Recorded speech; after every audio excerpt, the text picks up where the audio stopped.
ಪ್ರೀತಿಸಿ ಮದುವೆ ಆಗಿದ್ದಂತಹ ಜೋಡಿ ಈಗ ರಂಪ ರಾಧಾಂತವನ್ನೇ ಮಾಡ್ಕೊಳ್ತಾ ಇದೆ. ಮೇಘನಾ ಮತ್ತು ಮಂಜುಶ್ರೀ ಇಬ್ರು ನಮ್ಮ ಜೊತೆಗಿದ್ದಾರೆ. ಮಂಜುನಾಥ್ ಅವರೇ, ಈಗ ನೀವು ಅವ್ರನ್ನ ಮದುವೆ ಆಗ್ಬೇಕಾದ್ರೆ ಅವ್ರ ಪೂರ್ವಪರ ಎಲ್ಲ ವಿಚಾರಿಸದೆ ಹಂಗೆ ಮದುವೆ ಆಗ್ಬಿಟ್ರಾ? ಇಷ್ಟ ಆರೋಪಗಳು ಮುಂಚೆ ಗೊತ್ತಿರ್ಲಿಲ್ವಾ ನಿಮ್ಗೆ? ಮೇಡಮ್ ಏನು ಗೊತ್ತಾ, ಇವರು ಸ್ವಂತ ಸಂಬಂಧಿಕರು, ಅತ್ತೆ ಮಾವ, ಯಾಕಂದ್ರೆ ಅದೇ ಮನೇಲಿ ಇದ್ರು. ಅವ್ರ ವಿರುದ್ಧನೇ ಇವರು ಏನು ಸುಮಾರು 8-10 ಸಲ ಅಂದ ಅವ್ರ ವಿರುದ್ಧ ಕೊಟ್ಟು ಅವ್ರ ಹತ್ರನೇ 5 ಲಕ್ಷ ಪಿಕ್ಕೊಂಡು ಹೋಗಿದ್ದಾರೆ. ಬೇಕಾದ್ರೆ ಅವ್ರ ಕುಟುಂಬದ ವರ್ಗನೆಲ್ಲ ಕೇಳಿಸಿ ಆನಂತರ ಏನಾಗಿದೆ, ಇವ್ರು ಒಂದೇ ಕಡೆ ಅಲ್ಲ, ಎಲ್ಲೂ ಒಬ್ಬರು ಜನ ಹತ್ರನೂ ಇವ್ರ ಜನ ಸಂದನೆಯಲ್ಲಿ ಎಲ್ಲೂ ಇಲ್ಲ. ಇವ್ರಿಗೇನು ಗೊತ್ತಾ, ಇವ್ರು ಹನಿ ಟ್ರಾಪ್ ಮಾಡೋದೇ ವೃತ್ತಿ ಆಗ್ಬಿಟ್ಟಿದೆ. ಈಗ ಯಾರು ಬೇಡ, ಅವ್ರ ಅತ್ತೆ ಮಾವ, ಇವ್ರ ಅಣ್ಣ ತಮ್ಮಂದ್ರು ಇರ್ತಾರಲ್ಲ, ಅವ್ರ ಹತ್ರನೇ ಕಳ್ಸಿ ಏನ್ ಮಾಡಿದಾರೆ, ಅವ್ರು ಎಷ್ಟು ಹಿಂಸೆ ಕೊಟ್ಟಿದ್ದಾರೆ ಅಂತ ಅವರೇ ಹೇಳ್ತಾರೆ. ನಾನು ಹೇಳೋದಲ್ಲ, ಅಕ್ಕಪಕ್ಕ ಜನ ಕೇಳಿ ಹೇಳ್ತಾರೆ ಅಂತ. ಮೇಘಶ್ರೀ ಅವರೇ, ಹನಿ ಟ್ರ್ಯಾಪ್ ಆರೋಪವನ್ನ ಮಾಡ್ತಿದ್ದಾರೆ. ತುಂಬಾ ಗಂಭೀರ ಆರೋಪ ನಿಮ್ಮ ಮೇಲೆ ಮಾಡ್ತಿರೋದು. ನಿಮ್ ಸುತ್ತಮುತ್ತ ಅವ್ರನ್ನೇ ಕೇಳ್ರಿ, ಗೊತ್ತಾಗತ್ತಂತಿದ್ದಾರೆ. ಸರಿ ಆಯ್ತು, ಎಲ್ಲ ಕರೆಸ್ತಾಗ್ಲೇ ತಾನೇ ಗೊತ್ತಾಗುತ್ತೆ ಜನ ಯಾವ ತರ ಏನ್ ಹೇಳ್ತಾರೆ ಅಂತ. ಸರಿ ಆಯ್ತು ಮೇಡಮ್, ಇವಾಗ ಇವ್ನು ಹೇಳ್ತಿದ್ದಾನಲ್ಲ ಸ್ವಂತ ಅತ್ತೆ ಮಾವನೇ ಹೇಳಿದ್ದಾರೆ ಅಂತ. ಅವ್ರು ಹೆಂಗ್ ಮಾಡಿದ್ರು, ಈಗ 2ನೇ ಗಂಡ ಫ್ರಾಡ್ ಅಂದ್ರು, 3ನೇ ಗಂಡ ಯಾರು ಆಕೆ ಎಲ್ಲ ಅಧಿಕೃತವಾಗಿ ಅನಧಿಕೃತ ಆಗಿ ನನಗೆ ವಂಚನೆ ಮಾಡಿ ಇಷ್ಟೆಲ್ಲ ತಗೊಂಡಾದ ನಂತರ ನಾನು ಹೇಳ್ತಾ ಇದ್ದೀನಿ, ಇಂಥ ಹೆಣ್ಮಕ್ಳು, ಎಲ್ಲಾ ಹೆಣ್ಮಕ್ಳ ಬಗ್ಗೆ ಅಪಾರವಾದ ಗೌರವ ಇದೆ. ನಾನು ಯಾಕಂದ್ರೆ ಎಲ್ಲಾ ಹೆಣ್ಮಕ್ಳು ಗೌರವ ಕೊಡ್ತೀನಿ. ನಾನು ಇಂಥ ಹೆಣ್ಮಕ್ಳಿಗೆ ನಾನು ಖಂಡಿತ ಶಿಕ್ಷೆ ಆಗೋ ತನಕ ನಾನು ಹೋರಾಟ ನಿಲ್ಲಲ್ಲ, ಹೋರಾಟ ಮಾಡೇ ಮಾಡ್ತೀನಿ. ಮಂಜುನಾಥ್ ಅವರೇ, ನೀವು ತೋರಿಸ್ಬೇಕಲ್ವಾ ಮೇಡಮ್? ಇವಾಗ ಮೇಡಮ್ ಈಗ ಆನ್ ರೆಕಾರ್ಡ್ ಬರ್ಲಿ, ಮೊದಲೇ ಗಂಡನ ಕರೆಸಿ 2ನೇ ಗಂಡ ಎಷ್ಟಾಗಿದೆ ಅವರಿಗೆ ಕೇಳಿಸ್ಕೊಳ್ಳೋ ಪೇಷನ್ಸ್ ಜೀವನದಲ್ಲಿ ಇಲ್ಲ ಅವನಿಗೆ. ನಿಮ್ಮಿಬ್ಬರಿಗೂ ನಾವೇ ವೇದಿಕೆ ಕೊಡ್ತೀವಿ, ಯಾಕಂದ್ರೆ ಇವ್ರು ಏನ್ ಮಾಡಿದಾರೆ ಅಂತ ಎಲ್ಲ ಜನತೆಗೆ. ಈ ಕೇಸ್ ಇದೆಲ್ಲ ಬಹಳ ರೋಚಕತೆ ಇದೆ. ಈ ಕೇಸು ಎಲ್ಲೂ ದೇಶದಲ್ಲಿ ಎಲ್ಲೂ ಆಗ್ಬಾರ್ದು. ಆ ರೀತಿ ನಾನು ಕೊಳ್ಳಿಲ್ಲ ಅಂದಾಗ ನಾನು ಇವಾಗ ಹೇಳ್ತೀನಿ, ಗಲ್ಗೆರ್ಸಿ. ನಾನು ಏನಾರ ಹೇಳ್ರಸಿ ಆನ್ ರೆಕಾರ್ಡ್ ಹೇಳ್ತಾ ಇದ್ದೀನಿ. ನಾನೇನ ಒಂದೊಂದು ಮಾತೇನ ತಪ್ಪು ಹೇಳಿದ್ರೆ ಗಲ್ಗೆರ್ಸಿ, ಇಲ್ಲ ಮುಂಬರುವ ಪರೀಕ್ಷೆಗೆ ವಿಶೇಷ ತನಿಖಾಧಿಕಾರಿಗಳನ್ನ ಏನು ನ್ಯಾಯಾಂಗ ತನಿಖೆಯಲ್ಲಿ ಕೋರಿಕೆ ಮಾಡಿದೀವಿ. ಮಂಜುನಾಥ್ ಅವರೇ, ನಿಮ್ ಸಿಟ್ ನಮ್ಗೆ ಅರ್ಥ ಆಗತ್ರಿ, ಬಟ್ ಇನ್ನೊಬ್ರು ಕೂಡ ಕೇಳಿಸ್ಕೊಳ್ಬೇಕು, ಅವ್ರ ವರ್ಷನೂ ಕೇಳಿಸ್ಕೊಳ್ಬೇಕು. ಒಂದ್ ನಿಮಿಷ ಇರಿ. ಇನ್ನು ಮಾಯೆ ಅಂತಾರೆ, ಗಂಡು ಮಕ್ಕಳು ಅನಾಥರಾಗ್ತಾ ಇದಾರೆ. ಆಯ್ತು ಗೊತ್ತಾಯ್ತು, ನಿಮ್ ಫ್ರಸ್ಟ್ರೇಷನ್ ಅರ್ಥ ಆಗ್ತಿದೆ. ಮಂಜುನಾಥ್ ಅವರೇ, ನನ್ನಂತ ವಿದ್ಯಾವಂತನಿಗೆ, ರಾಷ್ಟ್ರ ಪ್ರಶಸ್ತಿ ವಿಜೇತನಿಗೆ ನಮ್ಮ ಮನೆ ಸಂಸಾರನ ವೆರಿಫಿಕೇಶನ್ ಏನು ಮಾನಹಾನಿ ಮಾಡ್ಬೇಕಂತಾನೆ ಕಾಯ್ತಾ ಇದಾರೆ ಇವರು. ನನ್ನ ಹತ್ರ ಮನಿ ಎಕ್ಸ್ಟ್ರಾಕ್ಷನ್ ಕೇಳಿದ್ರು, ರೌಡಿ ಶೀಟರ್. ಮಂಜುನಾಥ್ ಅವರೇ, ನೀವು ಒಂದ್ ನಿಮಿಷ, ನೀವು ಲೈವ್ ಅಲ್ಲೇ ಅವ್ರನ್ನ ಮಾತಾಡಕ್ ಬಿಡ್ತಿಲ್ವಲ್ರಿ? ಇನ್ನೇನ್ ನಿಮ್ಮನ್ನ ಕೇಳಿಸ್ಕೊಳ್ಳೋಣ, ಒಂದ್ ನಿಮಿಷ ಇರಿ. ನೀವು ಮೇಘಶ್ರೀ ಅವರೇ ಹೇಳಿ, ಹನಿ ಟ್ರ್ಯಾಪ್ ಆರೋಪ ನಿಮ್ ಮೇಲೆ ನನಗೆ ಬಹಳ ಗಂಭೀರವಾಗಿ ಮಾನಸಿಕವಾಗಿ ನಿಮ್ ನೋವು ನಮ್ಗೆ ಅರ್ಥ ಆಗುತ್ತೆ. ನಿಮ್ ನೋವು ನಮ್ಗೆ ಅರ್ಥ ಆಗುತ್ತೆ. ಒಂದ್ ನಿಮಿಷ ತಡಿಬೇಕು. ಮಂಜುನಾಥ್ ಅವ್ರೆ, ನಿಮ್ಮ ಹೆಸರು ಮೇಘಶ್ರೀನಾ? ನಿಮ್ಮ ಹೆಸರು ಮೇಘಶ್ರೀನಾ? ಇಲ್ಲ ತಾನೆ? ಇರಿ ಒಂದ್ ನಿಮಿಷ. ಮೇಘಶ್ರೀ, ನೀವು ಹೇಳಿ, ಹನಿ ಟ್ರ್ಯಾಪ್ ಆರೋಪ ನಿಮ್ಮ ಮೇಲೆ. ಹನಿ ಟ್ರ್ಯಾಪ್ ಆರೋಪಕ್ಕೆ ಅವನು ಪ್ರೂಫ್ ತೋರಿಸ್ಬೇಕಲ್ವಾ? ಇವಾಗ ನಾನು ಹಿಂಗೆ ಹೇಳ್ತಾ ಇದ್ದೀನಿ, ಸರಿನಪ್ಪ ನಾನು ಹಿಂಗೆ ಕೊಟ್ಟಿದ್ದೀನಿ ದುಡ್ಡು ಅಂತ, ನನ್ನ ಹತ್ರ ಇದೆ, ನೀನ್ ಯಾಕೆ ತೋರಿಸ್ತಾ ಇಲ್ಲ? ನಾನು ಹಿಂಗೆ ಕೇಳೋದು. ಇವಾಗ ನನ್ನ ಕೊಟ್ಟಿರೋ ದುಡ್ಡು ಸರ ತಗೊಂಡು ಇದನ್ನೆಲ್ಲ ಹಾಕೊಂಡಿದ್ಯಲ್ಲ, ಎಲ್ಲಾಯ್ತು? ಎಲ್ಲಪ್ಪ ತೋರಿಸಿ, ತೋರಿಸಿದ್ಯಾ? ತೋರ್ಸಪ್ಪ ನೀನು. ನನ್ನ ಸ್ಟೇಷನ್ ಅಲ್ಲಿ ಕರೆದಾಗ ನೀನು ಎಲ್ಲೋಡೋಗ್ಬಿಟ್ಟೆ ನೀನು. ಇವಾಗ ಮನಿ ಟ್ರ್ಯಾಪ್ ಅಂದೆ, ಸರಿ ಮಂಜು ಕೇಳಿಸ್ಕೊ ಮಂಜು. ಫಸ್ಟ್ ಭಯ ಬೀಳಲ್ಲ, ನ್ಯಾಯಾಂಗ ನಮ್ಮ ಪರವಾಗಿದೆ. ಡಾಕ್ಟರ್ ಬಾಬಾ ಸಾಹೇಬರು ಕೊಟ್ಟಿರತಕ್ಕಂತ ಕಾನೂನು ಯಾರು ಡಾನ್ ಇಲ್ಲ. ಒಂದ್ ನಿಮಿಷ ಕೇಳಿಸ್ಕೊ. ಮನೆಯಿಂದ ಬಿಟ್ಟು ಜಗಳ ಮಾಡ್ಕೊಂಡು ಹೋಗ್ಬೇಕಾದ್ರೆ ಎಲ್ಲಾರ್ಗು ಫೋನ್ ಮಾಡ್ದೆ, ನನಗೆ ಒಂದು ಮಾಡಿ ಅಂತ. ಒಂದೊಂದಕ್ಕೂ ನೀವ್ ಹೇಳ್ತಕ್ಕಂಥದ್ದು ಒಂದೊಂದಕ್ಕೂ ನನಗೆ ಏನಂದ್ರೆ ರೆಕಾರ್ಡ್ಸ್ ಅಲ್ಲಿ ಆನ್ ರೆಕಾರ್ಡ್ ಕೋರ್ಟಲ್ ಬನ್ನಿ, ಕೋರ್ಟಲ್ ಪ್ರೂವ್ ಮಾಡಿ. ಈಗ ಏನು ಏನ್ ಸುಳ್ಳಾರೋಪ ಮಾಡ್ತಿರಲ್ಲ, ನಿಮ್ಮನ್ನ ಹೇಳ್ತೀನಲ್ಲ, ದಯವಿಟ್ಟು ತೋರ್ಸು. ಮತ್ತೆ ಏನು ಮಾತಾಡ್ತಿದ್ಯಾ? ರೆಕಾರ್ಡ್ಸ್ ಇದೆ, ತೋರ್ಸು. ನ್ಯೂಸ್ ಅಲ್ಲಿ ನ್ಯೂಸ್ ಚಾನಲ್ ಕೆಟ್ಟದ್ ಮಾಡ್ಬೇಕು ಅಂತ ಇದ್ಯಾ ನೀನು? ಅವ್ರನ್ನೆಲ್ಲ ಕೆಟ್ಟವ್ರು ಮಾಡ್ಬಿಟ್ಟು ನೀನ್ ಖುಷಿಯಾಗಿರ್ಬೇಕು ಅಂತನಾ? ಮೇಘಶ್ರೀ, ಒಂದ್ ನಿಮಿಷ. ಆಯ್ತು ಕಣೋ, ಆಯ್ತು ಕಣೋ, ಇದೇ ಮಾತು ನೀನ್ ಮಾಡಿರೋದು. ಮಂಜುನಾಥ್ ಅವರೇ, ಈಗ ನೀವು ಅವ್ರ ಮನೆ ಬಿಟ್ಟು ಆಚೆ ಹೋದಾಗ ನೀವು ಕೇಳ್ಕೊಂಡಿದ್ರ ಅವ್ರು ವಾಪಸ್ ಬರ್ಲಿ ಅಂತ ಕೇಳ್ಕೊಂಡಿದ್ರ? ನಾನು ನೋಡಿ ಏನಂತ ಹೇಳ್ದೆ, ಅಧಿಕೃತವಾಗಿ ಆಗೋಣ ಅಂತ ಹೇಳ್ದೆ. ಇವ್ರು ಯಾವಾಗ ಈ ತರ ಫ್ರಾಡ್ ಅಂತ ಗೊತ್ತಾಯ್ತು. ಈಗ ಹೇಳ್ತಾ ಇದೀನಿ, ಯಾವುದೇ ಕಾರಣಕ್ಕೆ ಈ ತರ ಹೆಣ್ಮಕ್ಳನ್ನ ನಾವು ಬಿಡಲ್ಲ. ಇಂಡಿಯನ್ ಮೆನ್ಸ್ ಪ್ರೊಟೆಕ್ಷನ್ ಕಮಿಷನ್ ಆಗೋ ತನಕ ಹೋರಾಟ ರಾಷ್ಟ್ರ ಮಟ್ಟಕ್ಕೆ ತಲುಪಿಸಿದೀವಿ. ಆಲ್ರೆಡಿ ರಾಷ್ಟ್ರಪತಿಗಳಿಗೆ ಹೋರಾಟ ಸರಿ, ನಿಮ್ ಫ್ಯಾಮಿಲಿ ವಿಚಾರನ ಹೇಳ್ರಿ. ಈಗ ಮಂಜುನಾಥ್, ಚಾನ್ಸೇ ಇಲ್ಲ ಈ ತರ ಫ್ರಾಡ್ ನ ನನ್ನ ಮದ್ವೆ ಯಾವುದೇ ಕಾರಣಕ್ಕೂ ಅಂಗೀಕರಿಸಲ್ಲ. ನನ್ಗೆ ಆಗಿರ್ತಕ್ಕಂತ ನೋವಿಗೆ ಪರಿಹಾರ ಕೋರ್ಟ್ ನ ಕಟ್ಕಟ್ಟೆಯಲ್ಲಿ ಹಾಕ್ಬೇಕು. ಯಾವುದೇ ರೀತಿಯಾದ ಚಾಲೆಂಜ್ ವ್ಯರ್ಥ ಸಮಯ ನನ್ಗೆ ಯಾರ್ದು ಮಾಡಕ್ ಹೋಗಲ್ಲ.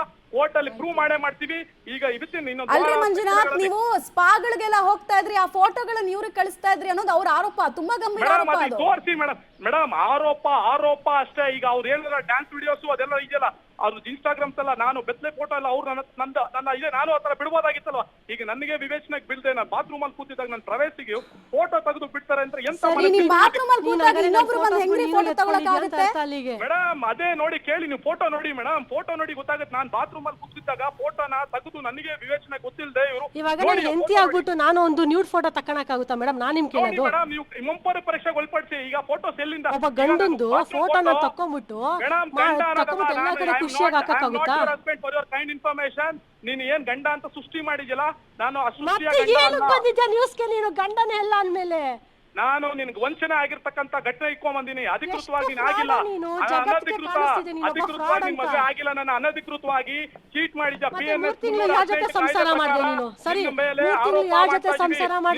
ಹಾಕೋದಂತೂ ಪಕ್ಕ ನಿಶ್ಚಿತ. ಹೇಳ್ತಾ ಇದೀನಿ ಈಗಲೇ ಕೇಳ್ಕೊ. ನೀವು ನಿಮ್ ತಾಯಿ ನಿಮ್ ತಂದೆ ಏನ್ ಕೆಲಸ ಮಾಡ್ತಾರೆ, ನಿಮ್ ತಾಯಿ ಏನ್ ಕೆಲಸ ಮಾಡ್ತಾರೆ? ಎಲ್ಲಿಂದ ದುಡ್ಡು ಬಂತು ತೋರ್ಸು. ನಿನ್ ಶೋಕಿಗೆ ಎಲ್ಲಿಂದ ದುಡ್ಡು ಬಂತು? ಆ ಸುರೇಶ್ಗೂ ನಿಂಗೆ ಏನ್ ಸಂಬಂಧ? ಶ್ರೀಕಾಂತ್ ಪಾಟೀಲ್ ಇನ್ಸ್ಟಾಗ್ರಾಮ್ ಅಲ್ಲಿ ಯಾರು ಅಷ್ಟಿರೋ ವಿಡಿಯೋ ಕಳಿಸಿದೆ ಎಲ್ಲ ರಿಕವರ್ ಆಗ್ತಾ ಇದೆ. ಒಳಗೆ ಹಾಕೋದಂತೂ ಫಸ್ಟ್ ಲ್ಯಾಂಗ್ವೇಜ್ ಕರೆಕ್ಟ್ ಆಗಿ ಮಾತಾಡ್ಕೋ. ನೀವು ಕಲೀರಿ, ನನಗೆ ಹೇಳಕ್ ಹೋಗ್ಬೇಡಿ ಮೇಡಮ್. ನನಗೆ ಬಹಳ ಗೌರವ ಇದೆ ನಿಮ್ಮಂತವ್ರ ಹತ್ರ ಮಾತಾಡ್ಬೇಕಾದ್ರೆ. ಈ ತರ ಮಾತಾಡ್ಬೇಕು.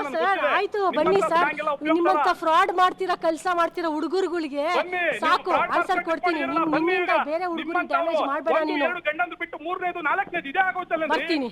ಇದೇ ಮಾತು ಚಾನಲ್ ಮೂಲಕ ಹೇಳ್ತಾ ಇದ್ದೀನಿ. ಓಪನ್ ಆಗಿ ನಿಂತ್ಕೊಳ್ತಿದ್ದೀನಿ. ಇದಕ್ಕೆ ನಾನು ಆನ್ಸರ್ ಕೊಡ್ತೀನಿ. ಮನೆಗೆ ಬಂದು ಹೋಗ್ತಾ ಇದ್ರು. ನೀನು ನಿಮ್ಮ ಅಪ್ಪ ಅಮ್ಮ ಮಾಡ್ತಾ ಇರೋದು ಕಣೋ ಫ್ರಾಡು. ಎಲ್ಲ ಹುಡುಗಿ ಹತ್ರ ದುಡ್ಡು ಕಿತ್ಕೊಂಡು ದುಡ್ಡುಗಳು ಬೇಕು, ಚಿನ್ನ ಬೇಕು ಅಂತ ಕಿತ್ಕೊಂಡು ನೀನು ನಿಮ್ಮ ಅಪ್ಪ ಅಮ್ಮ ಮಾಡ್ತಾ ಇರೋದು ನಾನಲ್ಲ. ತಿಳ್ಕೊ ಫಸ್ಟ್. ನೀನ್ ಏನೇನ್ ವಿಡಿಯೋ ಇದೇ ಮಾತು ಮಂಜೆ. ಇದು ನಿಜವಾಗ್ಲೂ ನಿಮ್ಮ ತಂದೆ ತಾಯಿಗೆ ಒಳ್ಳೆ ತಂದೆ ತಾಯಿಗೆ ಹುಟ್ಟಿದ್ರೆ ತರ್ಸು ನೀನು, ಮಾಡ್ಸು ನೀನು. ಮೇಘಶ್ರೀ ಅವರೇ, ತಂದೆ ತಾಯಿ ಬಗ್ಗೆ ಎಲ್ಲ ಮಾತಾಡಬೇಡಿ. ನಿಮ್ಮ ಮೆಡಿಕಲ್ ಅಲ್ಲ ಓಪನ್ ಇದನ್ನ ಹೋಗ್ಕೊಡ್ತೀನಿ ನಾನು. ಬನ್ನಿ, ನಮ್ ತಂದೆ ಶಿಕ್ಷಕರು, ಅನೇಕ ಮನೆಗಿದ್ದಾಗ ಚೆನ್ನಾಗಿದ್ದೆ. ನಮ್ಮ ಅಮ್ಮಂಗ ಅತ್ತೆ ನೀವು ಎಂತ ಒಳ್ಳೆ ಅತ್ತೆ ಅಂತ ಇವಾಗ ಅವ್ರ ಬಗ್ಗೆ ಕೆಡ್ದ ಮಾತಾಡ್ತಿದ್ಯಾ ನೀನು? ನಿಮ್ ತಂದೆ ಫೋರ್ಜರಿ ಕೆಲಸ ಮಾಡ್ತಾ ಇರೋದು. ಎಷ್ಟು ಅಸಹ್ಯ ಮಾತಾಡ್ತೀಯೋ ಬಿಡೋ. ಆಯ್ತು ಬಾರೋ ಕೋರ್ಟಲ್ಲಿ ಮಾತಾಡೋಣ ಬಾರೋ. ಮಾಡ್ತೀರಾ ಅಮಾಯಕ ಹುಡುಗರನ್ನ ಟ್ರಾಪ್ ಮಾಡೋದ? ನೀವಿಂದ ಯಾರಿದ್ದಾರೆ ಅವ್ರ ಬೈಲು? ಅವ್ರ ಹಿನ್ನೆಲೆ ಏನಿದೆ ಅಂತ ನಮ್ಗೆ ಗೊತ್ತಿದೆ. ಅವ್ರ ಹಿನ್ನೆಲೆ ಎಲ್ಲ ಗೊತ್ತಿದೆ. ಯಾರೇನೆ ಅವ್ರ ಹಿನ್ನೆಲೆ ಎಷ್ಟಾಗಿದೆ ಏನು ಅಂತ ಎಲ್ಲ ಗೊತ್ತಿದೆ. ಆಯ್ತು, ಇವಾಗ ನೀನು ಓಪನ್ ಆಗಿ ಹೇಳಿದ್ಯಲ್ವನಪ್ಪ, ನಾನು ತರಿಸ್ತೀನಿ, ನೀನು ಬಾ ಸರಿನಾ? ಮಾತಾಡೋದಕ್ಕೆ ಏನು ನೀನು ಬೇರೆಯವ್ರಿಗೆ ಭಯ ಪಡಿಸೋದಕ್ಕೆ ಯಾರು ಎದುರ್ಕೊಂತಿಲ್ಲ ಅಂತ ಹೇಳ್ತೀನಿ ಈ ಸಂದರ್ಭದಲ್ಲಿ. ಈ ಮಾತು ಹೇಳಕ್ಕೆ ನಾನು ಇಂಥ ಹುಡುಗಿಯರಿಗೆ ಶಿಕ್ಷೆ ಆಗೋ ತನಕ ಬಿಡಲ್ಲ. ಯಾವುದೇ ಕಾರಣಕ್ಕೆ ಜೈಲಿಗೆ ಹೋಗೋದಂತೂ ಪಕ್ಕ, ಮೋಸ ಮಾಡೋದಂತೂ ಕಠಿಣವಾಗಿ. 30 ಲಕ್ಷ ಯಾಕೆ ಕೊಟ್ರಿ ಮಂಜುನಾಥ್ ಅವರೇ? ಅವ್ರಿಗೆ ಯಾರು ಮೋಸ ಮಾಡಿದ್ದಾರೆ? 8 ಲಕ್ಷಕ್ಕೆ ಮನೆ ಹಾಕೊಂಡಿದ್ದಾನೆ. ಅವಾಗೂ ಹಂತವಾಗಿ ಬಿಕ್ಕಿದ್ದಾರೆ ಇವರು. ಎಂತ ಖತರ್ನಾಕ್ ಅಂದ್ರೆ, ನಾನು IT ರಿಟರ್ನ್ಸ್ ನಾನು ಟ್ಯಾಕ್ಸ್ ಪೇಯರ್ ಆಗ್ತೀನಿ, ಲಕ್ಷ ಸಂಬಳ ಬರುತ್ತೆ ಅಂತ ಹೇಳಿ ನಮ್ಮಮ್ಮ BPL ಕಾರ್ಡ್ ಹೋಲ್ಡರು. ಇವ್ರು ಅದೇ ಜ್ಯುವೆಲರಿ ಶಾಪ್ ಕರ್ಕೊಂಡು ಹೋಗ್ತಾರೆ. ಜಯನಗರು ಅವನು ಒಬ್ಬ ಇದ್ದಾನೆ, ಏನೋ ಒಬ್ಬ ಎಂಪ್ಲಾಯ್ ಇದಾರೆ. ಅವ್ರ ಹತ್ರನೇ ಬಿಲ್ ಮಾಡ್ಸೋದು, ಯಾರ ಹತ್ರ ಮಾಡ್ಸಲ್ಲ. ಮೊದಲೇ ಗಂಡನ ಹತ್ರ ಕರ್ಸಿ, ಎರಡನೇ ಗಂಡನ್ ಕರ್ಸಿ. ಮೊದಲನೇ ಗಂಡ ಎರಡನೇ ಗಂಡನ್ ಕಟ್ಕೊಂಡು ಇವಾಗ ಯಾರಿಗೆ ಏನಾಗಬೇಕಾಗಿದೆ? ಹಂತವಾಗಿ ತಗೊಂಡಿದ್ದಾರೆ. ನಾನು ಹೇಳ್ತಾ ಇದೀನಲ್ಲ ಆನ್ ರೆಕಾರ್ಡ್, ಹಂತವಾಗಿ ದುಡ್ಡು ತಗೊಂಡೋಗಿದ್ದಾರೆ.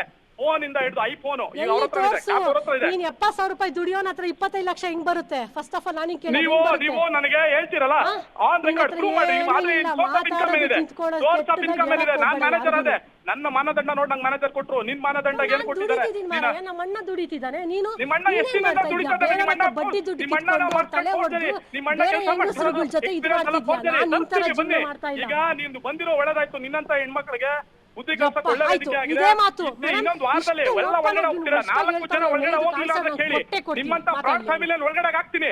ಇನ್ನೇನಿನೊಂದು ಅರೆಸ್ಟ್ ವಾರೆಂಟ್ ಬರ್ಲಿಲ್ಲ ಅಂತ ಕೇಳಿ ನಿಮ್ಮ ಮನೆಗೆ. ಆಯ್ತು ಆಯ್ತು, ಓಪನ್ ಚಾಲೆಂಜ್ ಕೊಡ್ತಿದ್ಯಾ? ನಾನು ರೆಡಿ ಇದೀನಿ. ನೀನು ಒಬ್ಬ ಒಳ್ಳೆ ತನದ ಹುಡುಗಾಗಿದ್ರೆ ತಗೊಬಂದು ತೋರ್ಸು. ನೀನು ಸುಳ್ಳಾಗಿದ್ರೆ ಅಷ್ಟು ಜನ ಮುಂದೆ ನೀನು ಚಪ್ಪಲಿ ಹೊಡ್ಸಿಲ್ಲ ಕೇಳು. ನೀನು ಎಲ್ಲರ ಹತ್ರ ಮೇಡಮ್ ನೋಡಿ ಹೇಳ್ಪಲ್ಲ, ನನಗೆ ಕೊಲೆ ಬೆದರಿಕೆ ಹಾಕಿದ್ದಾರೆ ರವಿ ಕುಮಾರ್ ಅಲಿಯಾಸ್ ಕುಮಾರ್ ಇಂದ. ಕೊಲೆ ಬೆದರಿಕೆ ಹಾಕಿಲ್ಲ. ವಿತ್ ಸ್ಕ್ರೀನ್ ಶಾಟ್ ಆಮೇಲೆ ಯಾವ್ದು ಎಲ್ಲ ಕಳ್ಸಿದೀನಿ. ಅವ್ನು ರೌಡಿ ಶೀಟರ್ ಇವತ್ತು ಇನ್ಸ್ಟಾಗ್ರಾಮ್ ಅಲ್ಲಿ ಲಾಂಗ್ ಇಟ್ಕೊಂಡಿದ್ದಾನೆ. ನಾವು ಯಾವ್ದೋ ರಜತ್ ಬಗ್ಗೆ ಡೂಪ್ಲಿಕೇಟ್ ಲಾಂಗ್ ಇಟ್ಕೊಂಡಿದ್ದಕ್ಕೆ FIR ಮಾಡಿದ್ವಿ. ಇವ್ರಿಗೆ ಇದೇ ಸಪೋರ್ಟ್. ಅನೇಕ ಪೊಲೀಸ್ ಅಧಿಕಾರಿಗಳ ಜೊತೆ ಒಡನಾಟ ಇದೆ. ಅವ್ರಿಗೆ ಮೆಸೇಜ್ ಮಾಡೋದು ಇನ್ಸ್ಟಾಗ್ರಾಮ್ ಓಪನ್ ಮಾಡಿಸಿ, ನಿಮ್ಗೆಲ್ಲ ಗೊತ್ತಾಗುತ್ತೆ.